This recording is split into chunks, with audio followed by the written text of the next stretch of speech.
Gubernur Sumatera Selatan Herman Deru bersama pengurus daerah Ikatan Motor Indonesia Sumatera Selatan meninjau progres pembangunan sirkuit grass track yang berada di Komplek Olahraga Jakabaring Sport City Palembang.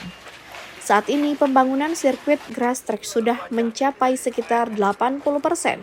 Jika pada umumnya lintasan non-permanen hanya memiliki panjangan sekitar 700 hingga 800 meter, lintasan ini nantinya memiliki panjang sekitar 1,1 km termasuk terpanjang. Akan menjadi sirkuit permanen yang dimiliki Sumatera Selatan.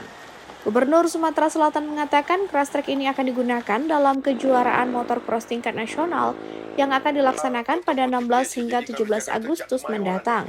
Menurut Herman Deru, sirkuit ini dapat digunakan oleh anak muda maupun orang tua pecinta motocross untuk menyalurkan bakat dan hobi mereka. Selain itu, ke depan dengan banyaknya event otomotif dalam mendongkrak pertumbuhan ekonomi rakyat dan para pelaku usaha UMKM. Kita ninjau lapangan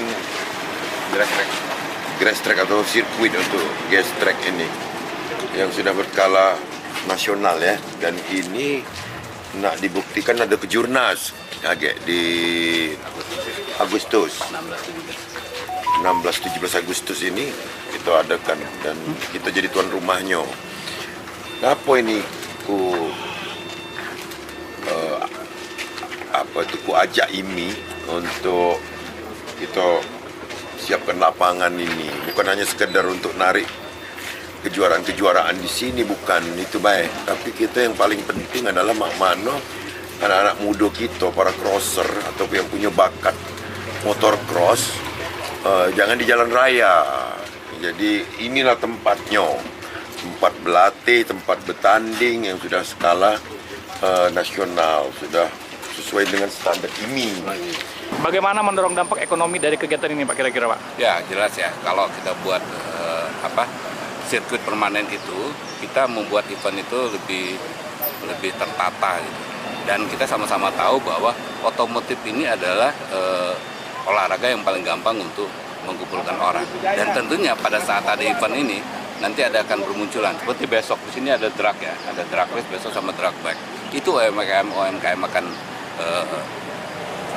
ekonomi muncul, akan meningkatkan ekonomi masyarakat, dan tentunya juga pengunjung JSC ini yang melalui tiket di depan tadi akan bertambah. Pelaksana kegiatan kejuaraan nasional motocross akan menggenjot pembangunan agar terselesaikan dalam kurun waktu 1 pekan ke depan. Sehingga pada bulan Juli sudah ada kegiatan dan persiapan pembukaan pendaftaran peserta event motocross tingkat nasional mendatang. Dari Palembang, Sumatera Selatan, Muhammad Reza Palevi, iNews melaporkan.